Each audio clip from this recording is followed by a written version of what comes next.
Stories That Live in Us is a podcast that inspires you to form deep connections with your family, past, present, and future.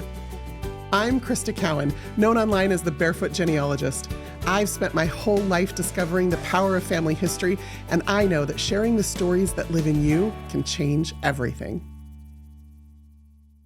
Way back in episode 6, you met my sister-in-law, and she talked about how every year around the dinner table on someone's birthday, the mothers share the birth story, whether it's her sharing the birth story of her children with them or us calling my mom on speakerphone and having her share our birth stories. And so as my birthday is approaching, I thought maybe I would share a little bit of my birth story with you and how that has impacted me in the world. Now, here's what you need to know. I was born on November 1st, which of course is the day after Halloween. Now, I wasn't supposed to be born on November 1st. I was supposed to be born much closer to Christmas. I'm my parents' first child, and my mother had false labor several times, and at one point was sent home from the hospital because she wasn't really in full labor. My parents had gone to a football game at BYU's football stadium, Cougar Stadium, and my mom went into labor again during the football game. And my dad, thinking it was once again false labor, decided that she could wait till the end of the game before they needed to go to the hospital. And so the joke has always been that I was almost born in Cougar Stadium. Turns out I wasn't actually born until 7 o'clock the next morning. Well, November 1st, day after Halloween, the joke in our family has always been Krista was born on All Saints Day, but she's not much of a saint. Now, we're not Catholic, so we don't typically celebrate All Saints Day, but it was a knowledge that Halloween, which has evolved from a lot of different cultural traditions into something very uniquely American, is also called All Hallows Eve. And the reason is because in Catholic tradition, November 1st is All Saints Day, and November 2nd is All Souls Day. And I was raised knowing that.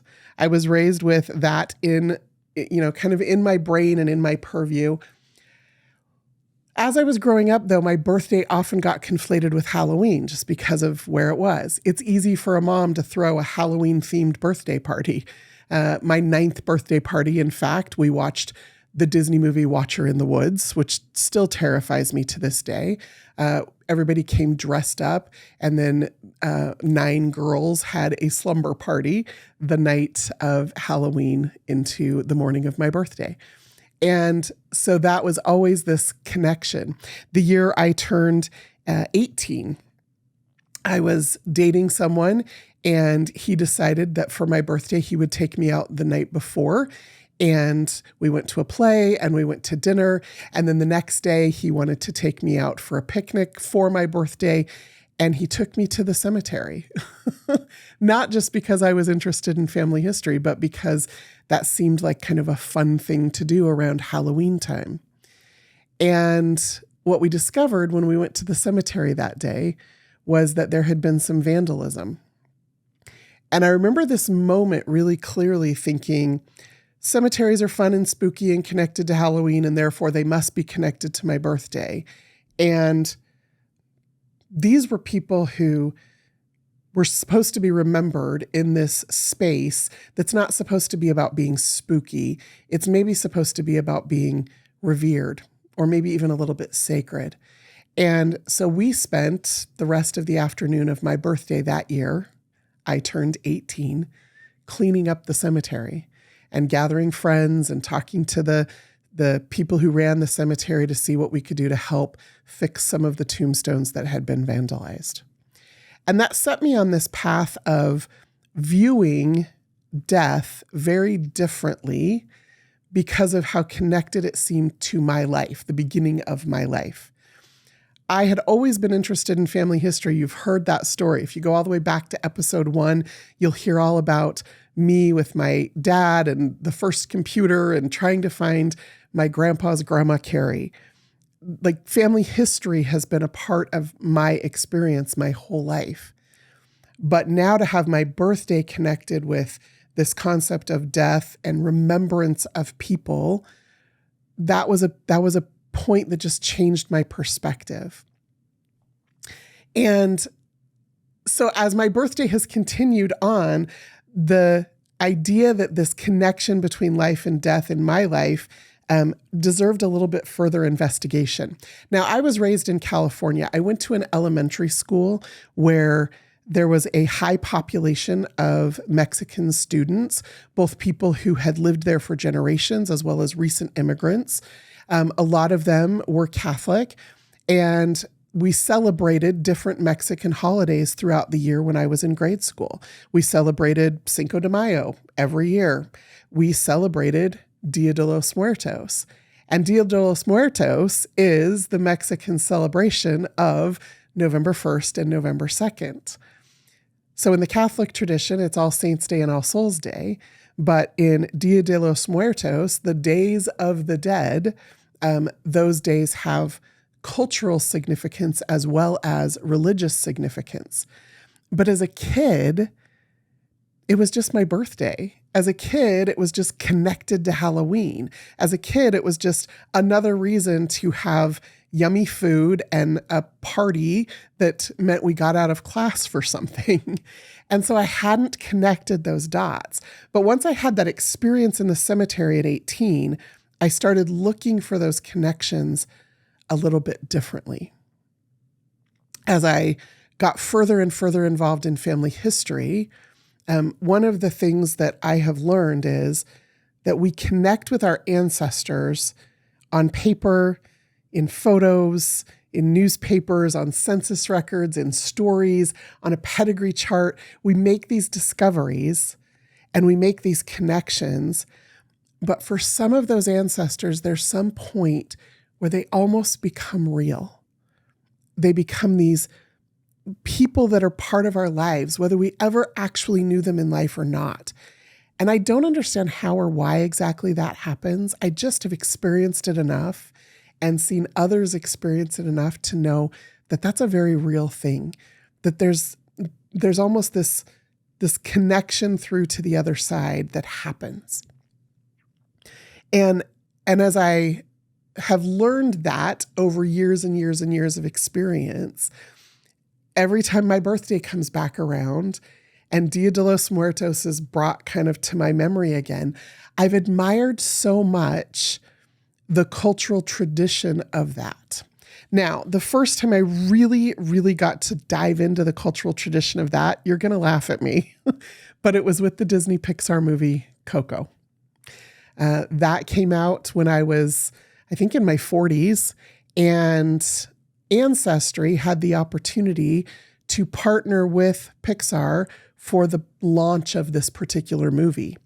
Now, what that means is we got to, as a team, do the family history research for all of the voiceover actors and the director and the producers of the movie. And then right before their big press junket to promote the movie, some members of our team got to go to LA and present those family histories to those actors and that director and those producers, so that every time they went out to promote their movie that was very much about family history, a reporter would inevitably ask, well, what do you know about your family history? And because they had met with us, they could then respond, oh, well, what I learned is this about my family history from Ancestry. And so we had this partnership with them for the promotion of the movie. At one point, the little leaf hints on Ancestry that indicate that you have a hint or a record that you might want to look at that might be about this person in your family tree, we turned those into marigolds for the promotion of the movie. We had a little landing page and little family tree experiences for kids.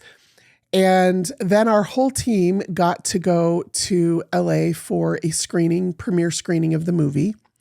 And we sat in the back of the theater. They saved the back row for us. And the whole rest of the theater was, the Disney universe of stars, like all the influencers and the Mickey Mouse Club, because apparently there's still a Mickey Mouse Club. This whole group of people who were there for this movie premiere. And the second the credits started to roll, our team had to run out of the theater across LA Live up to the roof of a building where they had set up the after party for the premiere. We were stationed around the room on computers, and as the people who had attended the movie premiere came into that space, they had the opportunity to come over and meet with us and have us help them start building a family tree. And several of the people that they invited to the premiere of that movie were people of Mexican heritage. And as they came in and we started building family trees for them, as the room was decorated very much themed for the movie, my understanding of Dia de los Muertos, having just watched that film, was expanded. All of a sudden, it wasn't just about this celebration of the days of the dead. It was about very personal, very intimate connections with specific ancestors. People that you want to make sure that you remember, people whose stories you want to tell, people that you want to honor. And it seems silly, but through that film, I finally, after being raised in California and being exposed to Dia de los Muertos most of my life, being connected to it because of my birthday, I finally understood this whole concept of an ofrenda and what that space was for, and what that time over those few days was for in their culture.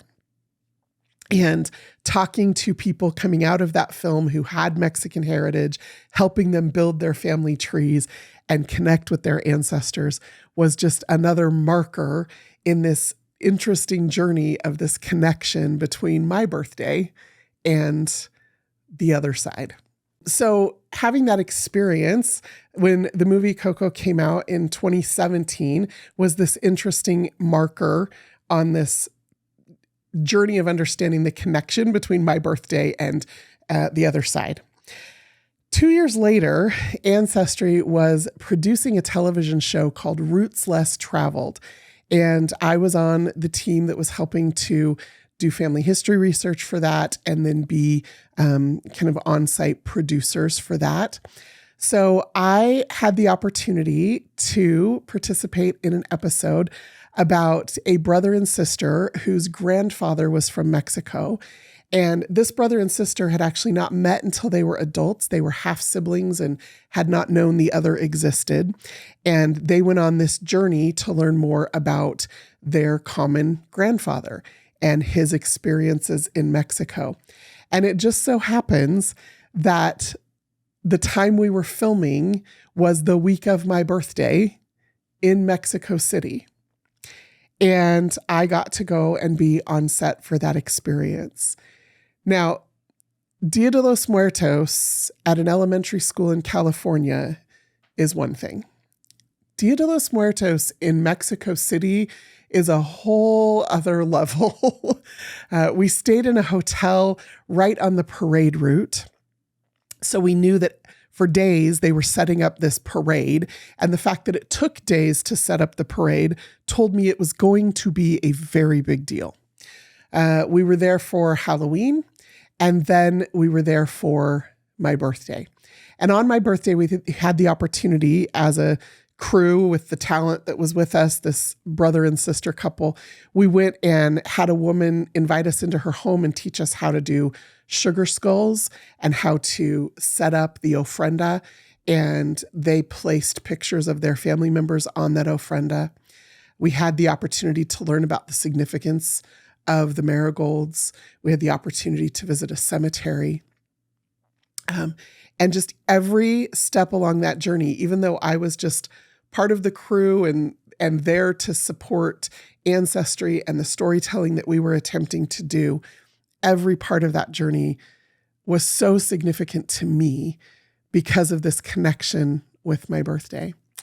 And so on my birthday, then, as the parade went by for 3.5 hours, I not only had the opportunity to participate in a little bit of this filming of this experience, but I was able to see the cultural expressions of all of the different ways that people from all over the country of Mexico who converged on their capital had to express their feelings about Dia de los Muertos. And watching those floats go by and talking to people in the crowd and seeing the music and the life that connects with death was this powerful moment for me to understand how connected we really are, and how in their cultural tradition they say that people die twice, once when they actually physically die, and once when their name is spoken for the last time. And this conscious effort that everyone in this culture makes to continue to speak those names. And I just remember walking back to my hotel after the parade, and I got to my hotel room, and I was going to stay an extra day after the crew and everybody left.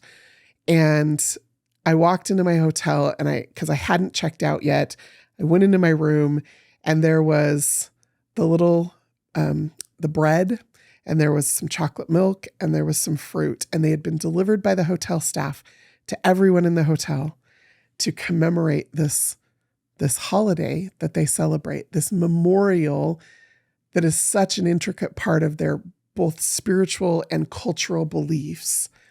And now, even though I am not Mexican and have zero Mexican heritage, I am connected to this because of this experience and because my birthday's on this day.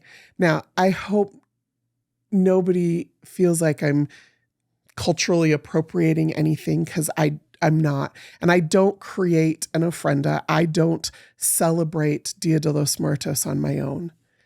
But every year on my birthday, one of the things that I recognize is that for whatever reason, a lot of cultures believe that the veil between life and death becomes very thin.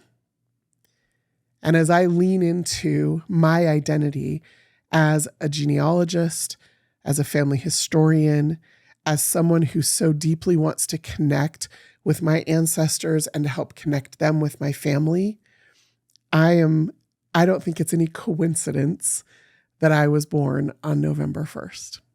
So as we celebrate my birthday this week, I just hope that you find ways to lean into your own family connections, whether that is an ofrenda because that is part of your cultural tradition, or whether that is a family tree on your wall, or whether that is photos in a photo album that you pull out, whether it is walking through a cemetery and cleaning up the tombstones of your family or those of others to honor them.